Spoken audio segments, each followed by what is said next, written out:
Assalamualaikum warahmatullahi wabarakatuh. Jumpa lagi teman. Yuk kita langsung aja ke bagian berikutnya. Tapi biasa, sebelum kita masuk ke bagian berikutnya, kita berdoa dulu ya.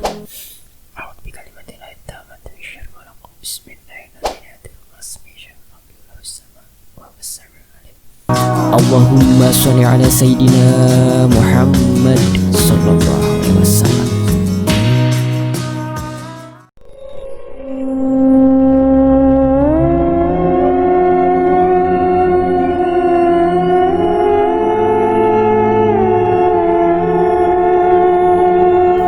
Di sini, aku benar-benar merasa kaget karena saat sosok cewek itu berbalik dan beranjak pergi, aku benar-benar terpaku.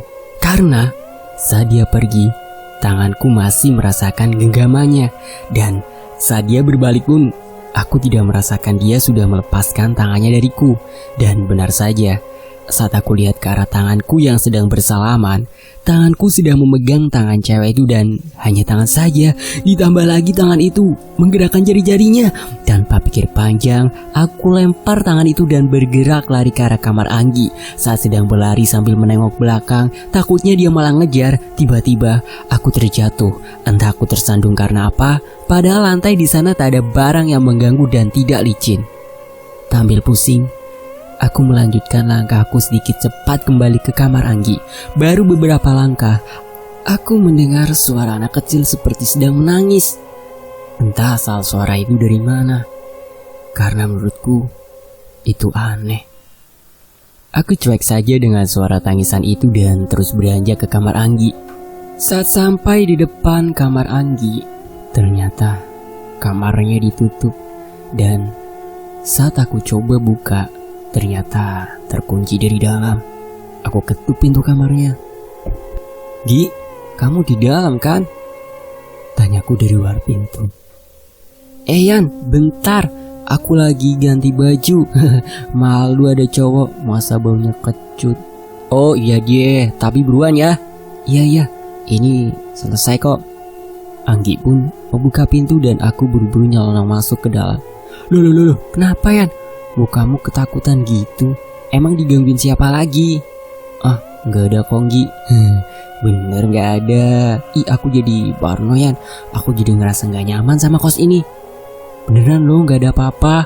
Aku barusan cuma kedinginan aja. Kan tahu sendiri, masih gerimis gitu." "Oh, ya baguslah kalau memang itu alasanmu. Tapi beneran Yan, aku rasanya pengen pindah aja. Takut ada kejadian kayak semalam." "Udah gak apa-apa Gi, lagian kan kamu tinggal beberapa minggu aja. Abis itu udah wisuda dan pulang kan?" "Iya sih, tapi daripada gak tidur." Aku dan Anggi pun saling ngobrol, di mana Anggi merasa ketakutan setelah kejadian semalam, tapi dia juga bingung kalau mau pindah karena sayang dia tinggal sebentar lagi aja di sini. Sehabis wisuda, langsung pulang ke kampungnya. Lalu, setelah kita ngobrol panjang lebar, dia memutuskan untuk tetap tinggal di situ.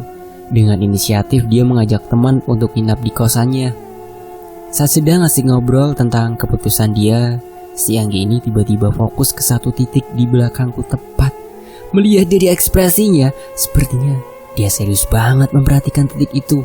Dan karena aku penasaran, aku berniat untuk menengok ke arah belakangku. Baru kepalaku bergerak sedikit, tiba-tiba Anggi bergerak cepat meraih sesuatu di tangannya. Lalu dia remas-remas dan dia kepal, dengan maksud agar aku tidak melihat barang yang diraihnya. Tapi saat dia beranjak ke salah satu sudut kamar, aku melihat barang yang digenggamnya itu. Sebuah kain berwarna putih ungu polkadot. Mengetahui barang yang dia genggam, aku hanya tertawa lirih. Namun tertawaku ini ternyata didengar oleh Anggi. Dia menoleh ke arahku dengan ekspresi marah bercampur malu karena wajahnya berubah menjadi merah. Setelah menenangkan Anggi, kita pun mulai mengerjakan berkas-berkas yang masih kurang itu. Kita juga pergi ke kampus untuk mencari referensi tentang berkas yang masih kurang itu. Setelah referensi yang kita cari terkumpul, kita pun beranjak pergi dari kampus dan kembali ke kosan Anggi untuk kembali meneruskan tugas tadi. Kita tadi ke kampus berangkat menggunakan motorku dan otomatis pulangnya juga nggak mungkin juga kan naik motor orang lain. Di perjalanan masih normal hingga kita sampai di depan gerbang kos Anggi. Dari luar aku dan Anggi melihat sesosok anak kecil yang sedang berdiri di depan kamarnya. Anggi sepertinya keheranan karena di kosannya ini gak ada yang punya anak kecil. Ditambah lagi kos ini sekarang tinggal teman Anggi dan Anggi saja yang tinggal karena teman-teman yang lain udah pada pulang. Sabtu kan kampus libur untuk kegiatan belajar mengajar. Anggi bergegas masuk dan berpikir dia akan mengambil anak kecil itu. Tapi saat hendak Anggi dekati anak kecil itu, anak kecil itu malah berlari kencang ke arah pagar dekat kebun di samping kosannya. Dan di sanalah anak kecil itu menghilang di balik pohon-pohon kecil yang tumbuh di sana. Siapa Anggi itu? Apa anak dari lingkungan sini? Gak tahu Yan. Aku kejar aja, gak sampai tuh. Larinya cepet banget dia. Udah biarin aja Anggi. Paling anak main itu. Udah, lupain aja ya. Aku pun memarkirkan motorku di parkiran kos. Kemudian aku menyusul Anggi yang masih berdiri di depan kamarnya untuk membuka kunci kamarnya. Dan setelah aku berada di belakang Anggi, aku melihat ke arah di mana anak itu menghilang. Anggi berhasil membuka pintu kamarnya dan masuk duluan ke dalam kamar. Setelah Anggi masuk ke kamar dan aku masih memperhatikan arah di mana anak itu menghilang, tiba-tiba sosok anak itu muncul lagi dari arah di mana dia menghilang tadi. Dia berhenti di sana sambil terus menatapku. Sosok anak kecil perempuan yang bermain sendiri di kebun. Aneh memang rasanya. Melihat anak itu muncul lagi, aku kemudian memanggil Anggi untuk keluar sebentar dan melihat anak kecil itu. Anggi pun keluar dan aku segera menuju ke arah di mana anak kecil itu berada. Dan dia pun melihat juga anak kecil itu sedang berdiri diam di sana dengan pandangan yang terus mengarah kami. Anggi sepertinya ingin mendekatinya. Aku yang sudah merasa aneh sebenarnya pengen melarang dia. Takutnya itu bocah cuma bocah jadi-jadian saja. Dan benar saja, saat Anggi sudah melangkah, tiba-tiba wajah anak itu melorot. Refleks aku menutup mata Anggi, berharap Anggi belum sempat melihat hal itu. Namun ternyata dugaanku salah. Anggi sepertinya sempat melihat hal itu dan kemudian dia berteriak cukup keras. Aku yang kebingungan harus berbuat apa, hanya bisa menarik Anggi untuk masuk ke dalam kamarnya. Takutnya kalau aku biarkan dia berteriak di luar malah mengundang warga dan menuduhku berbuat yang tidak-tidak. Aku bawa Anggi masuk dan dia langsung berhenti berteriak. Kupikir akan lega, ternyata malah tambah parah. Anggi malah menangis dan terus berkata dia mau pindah saja. Aku yang kali ini bingung harus bagaimana. Cuma bisa memberi saran kalau untuk sementara lebih baik dia nginep di kosan Via dulu aja. Dan sepertinya dia setuju dengan menganggukkan kepalanya. Aku kemudian bantu beres-beres barang dan pakaian yang kiranya dia butuhkan saat nginep di kos Via. Aku emang belum berbicara dengan Via, tapi sepertinya dia akan setuju aja apabila aku minta tolong itu. Setelah barang-barang yang dibutuhkan siap, kita pun pergi ke kos Via, yang kebetulan Via hanya masuk kerja setengah hari saja. Kan hari Sabtu ya, berangkat kerja setengah hari. Dan saat keluar dari kamar Anggi, aku melihat ke sekeliling dulu apakah sosok anak kecil itu masih ada atau tidak. Dan ternyata keadaan aman. Anggi yang terus memegang jaketku dengan kencang seolah dia tidak mau melepaskannya. Dengan cepat aku menyuruh Via berlari keluar gerbang dan biarkan aku saja yang mengunci kamarnya. Sebelum aku berangkat, aku telepon Via dulu untuk mengabari kita akan ke sana dan memberitahu kalau Anggi akan menginap di sana sebentar. Lalu baru kemudian kita berangkat. Setelah sampai di kosan Via, Anggi disambut baik olehnya dan setelah membawakan barang Anggi ke dalam kosnya Via tuh, Via kembali keluar dan berbicara sebentar denganku. Dia meminta penjelasan sebenarnya ada apa hingga Anggi pengen nginep di kosan Via. Dan aku jelaskan kalau dia merasa ketakutan berada di kosnya karena ada gangguan dari makhluk lain. Dan Via pun memaklumi itu. Setelah itu aku tinggalkan mereka berdua di sana dan aku kembali pulang ke kosku. dan kembali melanjutkan garapanku yang belum selesai juga dan kini harus aku kerjakan sendiri.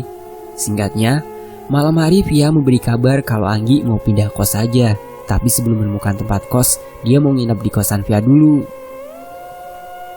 Setelah Anggi untuk sementara menginap di kos Via, dengan terpaksa aku mengerjakan tugas yang sisa sedikit itu sendirian di kos. Singkat cerita, semua berkas administrasi udah siap. Tinggal satu meminta surat keterangan dari perpustakaan yang menunjukkan aku tidak ada tunggakan peminjaman buku. Sekaligus mengumpulkan file skripsi dan file terbitan skripsi di perpustakaan juga. Aku berencana hari ini akan pergi ke kampus untuk menyelesaikan hal itu, supaya tinggal menunggu wisuda saja yang aku targetkan awal Januari besok. Setelah aku mulai dekat dengan Anggi, sepertinya Sinta mulai memperketat pengawasannya terhadapku. Entah karena apa, tapi pandangannya terhadap Anggi sama persis seperti pandangan Sinta terhadap Debbie. Udah rapi banget jam segini, mau kemana? Kan kamu udah gak ada kuliah, tanya Sinta penuh kecurigaan. Kamu ini tak tanya dada saja. Aku itu selesai ujian skripsi bukan berarti urusanku udah selesai. Masih banyak berkas yang harus aku kumpulin buat di wisuda. Hi, dasar malu gak pernah sekolah sih, makanya gak tahu, ejek Aruna pada Sinta. Oh, emang kamu tahu tentang hal seperti itu? Tanya Sinta pada Aruna. Hahaha, kamu tanya itu ke aku, ya jelas lah. Aruna diam sejenak. Sama aja gak tahu. Hihihi, jawab Aruna dengan santai. Kalian ini ada-ada saja. Lagian wajar kan, kalau emang gak tahu, udah gak apa-apa, jawabku sok bijak. Dasar kamu Ar, tapi bener, kamu ngurusin berkas, bukan mau ketemu Anggi. Dengan wajah serius yang membuat Sinta terlihat bertambah manis. Iya serius anak cantik, aku beneran ngurusin itu berkas. Atau kamu mau ikut aja yuk? Aku ini mau ke kampus kok, bukan ke tempat kosannya Anggi. Boleh, aku bakal ikut buat mastiin aja. Ih, kok cuma Sinta aja sih yang dibilang cantik? Dengan wajah cemberut Aruna protes. Iya deh, iya, kamu juga Belum selesai ngomong, ucapanku dipotong oleh Sinta. Udah gak usah ikut-ikutan deh, kan emang aku cantik. Dengan lirikan mata sini, Sinta tertuju ke Aruna. Seperti kode, aku gak boleh memuji Aruna, dan pujian itu hanya untuknya saja. Ih, kamu tak pelit banget sih. Lagian Rian juga mau kau bilang gitu. Ya, dia bertanya padaku. Aku hanya ya saja, karena terancam wajah Sinta yang memberi kode akan marah kalau aku yakan. Tuh Rian, diam aja kan?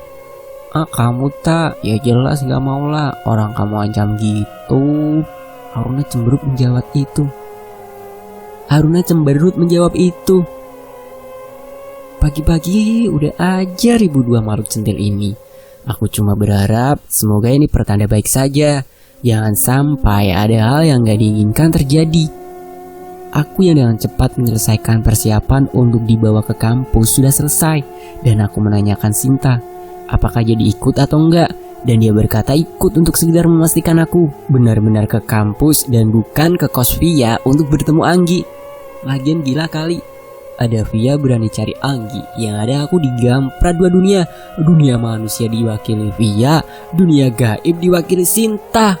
Aduh. Dan untuk Aruna, dia tidak mau ikut. Dia masih ngambek dengan Sinta. Ada juga ternyata ya di dunia perdemitan acara ngambek. Aku mulai bergegas keluar dari kamar. Aku lihat Aruna seperti sedang ngambek beneran. Dia terdiam diri di pojok kamar sambil menunduk.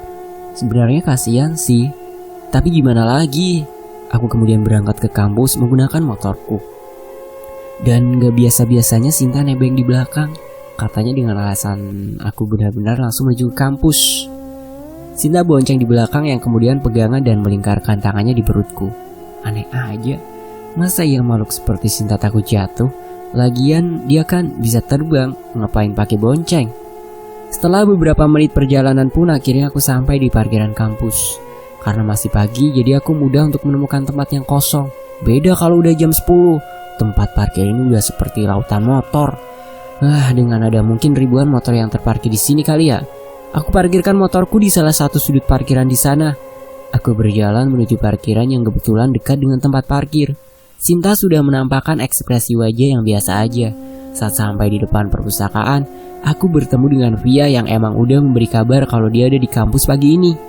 Sinta berubah ekspresi dengan senyuman yang sangat manis, dan dia terus mengikutiku hingga di depan perpustakaan. Udah sampai duluan aja kamu, Vi, sapaku badannya. Iya, aku kan rajin. Via mendekat sambil kemudian mencium tanganku.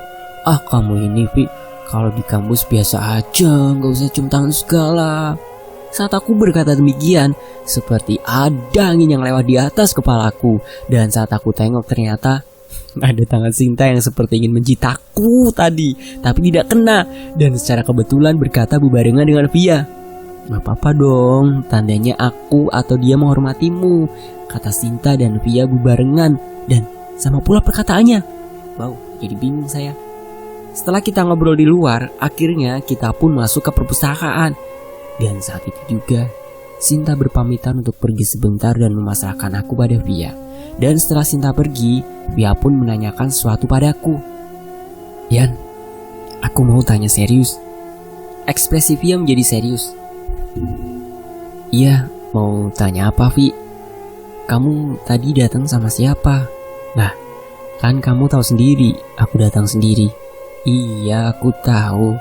Tapi aku juga tahu kamu juga datang sama sesosok makhluk kan? Aduh, aku harus jawab apa ini? Udah jawab jujur aja. Aku tuh selalu merasakan ada orang lain di sekitar kamu. Walau kamu sendiri, atau kamu sedang diikuti sama makhluk yang ganggu kamu selama ini. Bukan, Vi. Oke, aku jujur saja. Tapi sepertinya aku belum bisa menyebutkan siapa dia. Tapi benar, selama ini aku diikuti oleh makhluk tak kasat mata. Hah? Terus dia ganggu kamu apa enggak? Enggak kok, Vi. Dia malah membantu aku sama ngelindungin aku. Ya bisa dibilang dia jin yang diturunkan oleh nenekku padaku sebelum beliau meninggal. Tapi bener dia gak ganggu kamu kan? Bilang ya kalau dia gangguin kamu. Siap, tenang aja. Dia gak pernah ganggu, cuma kadang usir kayak anak kecil. Dia seperti sudah memaklumi dan mempercayai perkataanku. Setelah sampai di dalam perpus, kita menuju ke sebuah meja resepsionis. Bisa dibilang sih, di sana kita bertemu dengan seorang petugas perpustakaan cewek. Orangnya cantik dan ramah. Ya, setidaknya yang aku lihat tuh. Mengapa demikian? Via begitu sampai di depan meja resepsionis, dia diam aja dan tidak berhenti di sana. Tapi dia langsung masuk ke dalam perpus. Sedangkan aku yang emang ada urusan dengan resepsionis pun berhenti di sana. Saat aku berdiam diri di depan meja resepsionis itu, Via seperti memberi kode untuk mengikutinya dengan cara melambaikan tangannya. Tapi aku balas dengan perkataan diri kalau nanti aku akan menyusulnya setelah urusanku dengan resepsionis perpustakaan selesai. Via pun langsung masuk ke dalam. Tinggal aku dengan cewek perpus itu dan satu lagi cowok yang sedang mencari data di komputer resepsionis. Ya, dia juga petugas perpustakaan. Aku menyerahkan berkas-berkas yang sudah aku siapkan tadi dan beberapa kertas yang harus ditandatangani di bagian perpustakaan ini. Aku memberikan berkas itu ke petugas cewek yang emang kebetulan dia yang free alias bisa melayaniku. Maaf, mau ngumpulin berkas untuk syarat wisuda, sapaku sopan pada mereka berdua. Petugas cewek itu hanya tersenyum dan mengangguk, tapi dia hanya diam sambil bergerak ke arahku. Iya mas, duduk dulu. Sebentar ya, saya lagi nyari data. Sebentar, jawab petugas cowok itu dengan ramah. Apa harus sama masnya ya untuk ini? Kan ada yang masih nganggur mas. Petugas itu diam dan masih berfokus mencari berkas. Bentar ya mas, saya kasih file ini ke kepala perpus dulu. Soalnya lagi butuh cepet. Gak apa-apa kan mas, tunggu bener aja. Petugas cowok itu meminta izin untuk pergi sebentar dan beranjak pergi. Iya mas, gak apa-apa.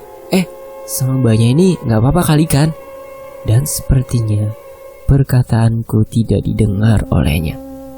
Mbak, ini saya mau ngumpulin berkas wisudanya. Aku mengarah ke arah petugas cewek itu. Hihihi. Dia hanya tertawa kecil sambil menunjuk ke arah meja. Mungkin dia meminta aku untuk meletakkan berkas itu di sana. Dan setelah ketawa, dia beranjak pergi menjauh. Aneh emang, pikirku. Apakah dia salah satu makhluk yang mau iseng kali ini? Tapi kalau dilihat sepertinya dia normal kok, gak ada tanda aneh seperti melayang atau yang lainnya. Karena aku merasa aneh dengan sosok cewek itu, aku kemudian hanya meletakkan berkas itu dan beranjak pergi menyusul Via. Aduh, saya jadi merinding teman-teman. Oke, lanjut. Aku berjalan mengarah ke arah rak buku yang bercat warna-warni. Aku menyusuri setiap lorong rak buku itu untuk mencari di mana Via. Lorong satu masih biasa. Di lorong kedua saat aku berjalan, tiba-tiba aku bertemu dengan cewek petugas perpustakaan yang tadi yang berada di resepsionis dan kini sedang membereskan atau merapikan buku. Aku tersenyum padanya dan dia tersenyum juga padaku. Sambil berjalan terus, aku berpikir, terus siapa yang mengurusi berkasku di sana? Aku berbalik arah untuk memastikan berkasku tidak hilang di meja resepsionis. Yang otomatis aku ketemu lagi dengan dia yang sedang merapikan buku saat aku berbalik arah. Dan saat terlihat meja resepsionis, ternyata cewek itu ada di sana dan sedang mengecek berkas-berkasku. Aku sempat bingung dengan ini. Setelah melihat dia sedang melihat berkasku, aku dengan cepat menoleh ke belakang ke arah di mana sosok cewek yang satu lagi sedang membereskan buku. Dan saat aku menoleh ternyata tidak ada siapa-siapa dan hanya satu buku yang terjatuh sendiri berbarengan dengan aku menoleh. Bro, bajigur, apalagi ini? Setelah melihat di belakangku tidak ada siapa-siapa, aku kembali lagi menengok ke arah meja resepsionis dan ternyata tidak ada siapa-siapa di sana. Suasana perpus entah kenapa berubah menjadi sepi, entah karena ini masih pagi atau bagaimana. Karena aku merasa suasana di sini semakin aneh, aku mempercepat pencarianku untuk bertemu dengan Via. Lorong demi lorong rak buku aku telusuri dan hingga akhirnya aku berada di lorong paling akhir dan masih belum juga menemukan Via. Padahal perpustakaan ini tidak begitu besar, tapi entah kenapa Via tidak bisa aku temukan. Apa dia sudah pergi duluan tadi atau bagaimana? Aku kurang tahu. Dan saat aku berada di lorong terakhir dan aku berpikir cepat untuk pergi kembali ke resepsionis saja, mengambil berkasku dan aku bawa dulu saja sampai ada yang menemaniku kembali. Aku sudah berbalik arah bersiap kembali, tapi belum juga rencana itu bisa aku kerjakan. Tiba-tiba sosok cewek itu muncul lagi, entah dari mana. Padahal aku berada di pojok lorong paling ujung di mana di sana sudah tidak ada jalan lagi dan dia berada di tepat di belakangku. Mas, mau kemana? Kembali? Ucap wanita itu di belakangku sambil membawa berkas milikku. Dengan kaget aku menengok ke arahnya. Dia persis di belakangku dan kali ini mukanya berubah menjadi pucat. Tidak seperti saat tadi di resepsionis. Mas, kok diam aja sih? Ini berkasmu, masih ada yang kurang. Tolong dilengkapi dulu ya. Dia berkata kemudian mengiringai padaku. Dengan perasaan yang tidak karuan, aku mencoba untuk mengambil berkas milikku yang berada di tangannya. Dan saat aku akan mengambil berkas itu, ada satu kertas yang terjatuh ke lantai dan tanpa basa-basi, sosok itu berusaha mengambilnya dan saat menunduk, hal yang mengejutkanku kembali terjadi. Kepala wanita saat menunduk tiba-tiba bergerak seperti akan terpisah dari tubuhnya. Aku yang kaget hanya bisa terpaku diam di sana tanpa ada suara. Mas, maaf, hampir copot. Hihihi. Ya.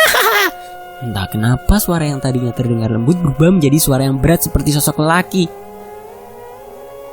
Tubuh yang tadinya kaku tiba-tiba lemah seperti semua sendi terlepas dari posisinya dan kembali tubuh tersungkur. Dan saat itu kesadaran masih tersisa. Aku belum pingsan saat itu. Tas kecil yang aku bawa terjatuh tepat di depanku dan terlihat cincin Mbah Margono berkedip cepat membuat pandanganku buyar karena warna kedipan dari cincin itu. Belum sampai aku pingsan betul, ada sosok yang meraih punggungku. Yang aku rasakan tangan itu seperti mempunyai kuku yang panjang dengan tangan yang besar. Dan saat tangan itu menyentuh tubuhku, cincin Mbah Margono pun bereaksi. Aku merasa ada angin besar atau hempasan yang sangat keras hingga sosok itu terpental, dan saat itu tangan sosok itu belum melepaskan dariku hingga aku terseret sedikit yang membuatku yang tadinya tertelungkup menjadi terlentang. Dan saat itu juga kesadaranku sepenuhnya hilang. Aku terbangun di sebuah ruangan yang sudah aku hafal. Ruangan bercat dinding berwarna biru dengan ada komputer di samping ranjang yang aku tempati. Di depanku terdapat lemari kecil yang di atasnya ada sebuah patung wanita bergaya Jepang. Ya, aku terbangun di kamar kosku. Aku melihat ke sekelilingku. Di sana ternyata sudah ramai. Ada orang tuaku, ada tanteku, ada Via, dan ada Mbah Margono. Mbah Margono? Iya, Mbah Margono sampai datang ke kosku. Tumben banget dia sampai di sini. Melihat aku sudah tersadar, Mbah Margono mendekatiku. Alhamdulillah, akhirnya kamu sadar, Yan. Udah, jangan bergerak dulu. Udah 2 hari ini kamu tidak sadarkan diri, ucap Mbah Margono kepadaku. 2 hari, Mbah? Tanyaku dengan suara diri karena masih lemah. Iya, Mbah datang ke sini bareng sama orang tuamu. Soalnya kata mas kamu yang ngabarin orang tuamu bilang kalau tubuhmu panas dan sering ngigo gak jelas. Makanya orang tuamu ngajak Mbah. Bapak mana, Mbah? Tanyaku pada Mbah Margono. Itu lagi di luar, mau panggil Mbak. Mbak siapa ya? Oh, Ega. Nah itulah pokoknya, anak tantemu. Kalau ibu sama tantemu masih di luar ngobrol. Tantemu gak bisa ngubungin anaknya karena lupa gak bawa HP. Mbah, tolong Mbah minum, Mbah, pintaku dengan suara diri. Mbah Margono pun mengambilkan dengan cekatan. Dan setelah diambilkan air minum dan aku tenggak, karena aku masih terasa sangat lemah, aku pun tertidur lagi. Bahkan aku belum sampai melihat di mana Via dan Sinta. Dalam tidurku, aku bermimpi bertemu dengan makhluk-makhluk aneh, dari badut yang menyeramkan, beberapa tangan yang berjalan tanpa ada bagian lain, beberapa Mbak K, dan ada juga permen sugus. Ayo, permen sugus itu apa teman-teman? Komen ya. Dan ditambah lagi ada satu sosok yang sangat besar yang entah kenapa semua menunduk saat sosok itu datang. Terlihat juga sosok Sinta dan Aruna yang sepertinya sedang berusaha menolongku dari sekumpulan makhluk ini. Ingin rasanya berlari, namun tubuh ini sangat susah untuk digerakkan.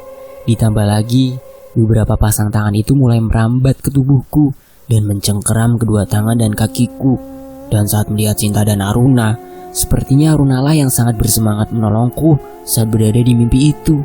Tapi entah ini mimpi yang terlihat nyata beneran atau hanya bunga tidur saja. Dan karena tidak fit makanya aku bermimpi seperti ini. Dan mana mungkin Sinta terlihat sangat lemah dan kewalahan menghadapi makhluk ini di mimpi ini. Kenapa aku berpikir ini hanya bunga tidur saja? Karena suasana ini aku merasa berbeda. Harusnya Cinta lebih overpower kalau di sini, tapi kenapa dia bisa malah terlihat lemah ya? Saat sedang bermimpi itu, terdengar suara lirih memanggilku. Entah suara dari mana karena terdengar sangat lirih dan samar. Aku perkuat indera pendengaranku untuk mencari sumber suara itu. Dan aku melihat sebuah cahaya. Aku yakin dari sana suara itu berasal. Dengan kekuatan penuh, aku mencoba merangkak ke arah cahaya itu. Dan terdengar pula suara yang memanggilku semakin jelas. Rian, bangun Yan, bangun Yan, Bapak di sini, bangun Yan. Rian, istighfar Yan. Suara menyebut namaku terus bersautan dengan suara yang berbeda-beda. Dan perlahan aku menggapai cahaya itu dan perlahan pula aku mulai terbangun. Aku mulai perlahan melihat samar-samar orang tuaku dan beberapa saudaraku mulai berkumpul. Dan tak ketinggalan Mbah Margono berada di sampingku. Namun kali ini tempat di mana aku terbangun berbeda dari awal. Aku kembali terbangun di sebuah ruangan yang dimana di saat tergantung botol infus yang selangnya mengulur ke arah tanganku. Ya, aku kembali masuk rumah sakit karena suhu tubuhku yang sangat tinggi ditambah keringat dingin yang terus keluar dari tubuhku kala itu. Aku melihat Mbah Margono menuju ke arah bapak dan berbisik padanya. Sepertinya Mbak Margono meminta semua keluar dulu dan membiarkan aku dan Mbak Margono berdua. Dan setelah semua orang pergi, hanya tinggal aku dan Mbak Margono saja di ruangan itu. Dan setelah semua keluar dari ruangan, Mbak Margono menanyakan apa yang sebelumnya terjadi sampai bisa buat aku pingsan seperti ini. Belum sampai aku menjawab, tiba-tiba Sinta dan Aruna datang. Yan, sekarang Sinta nggak sendiri ya? Siapa yang ikut datang bareng Sinta? Dia Aruna, Mbah, teman Sinta. Oh gitu. Bentar, Mbah ambil posisi dulu biar bisa berbicara sama mereka berdua. Mbah Margono kemudian duduk bersila dan memejamkan mata. Oke, kita lanjut, Yan. Sebenarnya kamu ini kenapa kemarin kok bisa pingsan? Gini, Mbah. Aku kemarin kan ngumpulin tugas buat wisuda. Nah, saat itu tiba-tiba ada yang ganggu dengan melepaskan kepalanya, Mbah. Terus?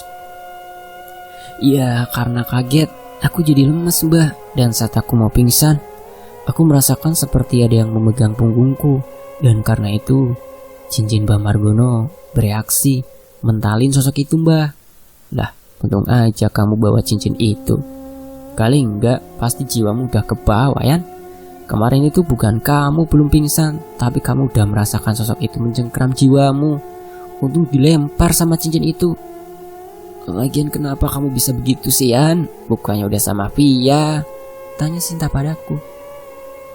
Sebenarnya Via sudah memberi kode buat ngikutin dia, tapi aku karena fokus dengan tugas makanya aku gak ngikutin dia. Malah aku terus fokus sama sosok itu. Emang dasar udah kebiasaan kamu gak bisa jaga diri, omel Sinta padaku.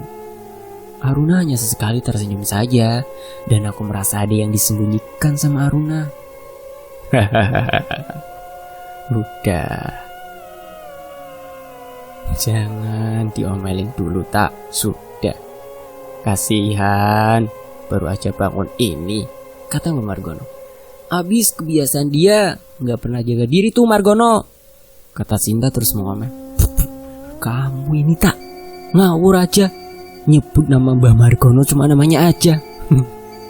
Udah gak apa-apa, kamu harus hati-hati, dia masih terus mau membawamu. Lah, kenapa gitu, Mbah? Seperti yang Mbah katakan dulu, kamu ini memiliki aura yang diminati sama bangsanya Sinta. Jangan samain aku sama makhluk rendahan itu, Margono, protes Sinta pada Mbah Margono. Gak usah ketawa, kompak Mbah Margono dan Sinta membentakku. Yang dengan sekejap aku terdiam. Sinta, aku mau tanya tentang temanmu. Sepertinya dia tahu dengan sosok itu. Silakan aja kalau mau berbicara pada si centil itu. Apaan centil-centil? Lebih centil juga kamu, protes Aruna pada Sinta. Sudah, kalian itu sama saja centilnya, gak usah diperpanjang. Oh ya, kamu tahu tentang sosok itu kan? Tidak, aku tidak tahu. Tapi yang pasti dia sangat tertarik dengan Rian. Setelah terlempar saja dia terus mengincar dia. Untung aku tepat datang setelah cincinmu menolongnya. Dan hingga saat ini dia pun masih mengincarnya, menunggu waktu yang tepat. Terus kamu kenapa gak mengusirnya saja? Lah untuk apa? Lagian kan aku gak ada tanggung jawab atas Rian. Makanya aku cuma menahan dia saja. Terus kamu kemana tak saat kejadian? Aku sedang pergi, dan itu karena aku sudah memasrahkan pada Via. Tapi ternyata si penakut ini malah gak ngikutin dia, dan balik-balik udah seperti ini. Beberapa kali juga aku pernah bertemu sosok ini, tapi aku tak tahu itu karena dia, makanya aku biarkan. Andai ketemu lagi, aku buang dia jauh dari sini. Terlihat Sinta sangat emosi. Dan saat Mbak Margono sedang berdiskusi dengan mereka, tiba-tiba Aruna berubah ekspresi, begitu juga dengan Sinta. Dan Mbak Margono paham dengan ekspresi mereka ini dan memintaku untuk memakai cincin yang sudah disiapkan oleh Mbak Margono. Tak lama setelah itu, tiba-tiba, kira-kira ada apa ya? Cari tahu di bagian berikutnya ya. Saya berdiri dan wassalamualaikum warahmatullahi wabarakatuh. Sampai jumpa di bagian berikutnya. Apresiasi setinggi-tingginya tentunya buat Mas Rian ya. Dan tak lupa admin mengucapkan banyak terima kasih karena udah sejauh ini teman-teman udah menyimak kisah Mas Rian ini ya. Maaf nih, komennya belum bisa saya balas satu persatu ya. Pokoknya saya sangat berterima kasih banget sama teman-teman ya. Saya undur diri dan semoga kalian terhibur tentunya dan merasa senang, tentunya bahagia dong. Oke, sampai jumpa di bagian berikutnya. Tetap di Fakta Sejarah.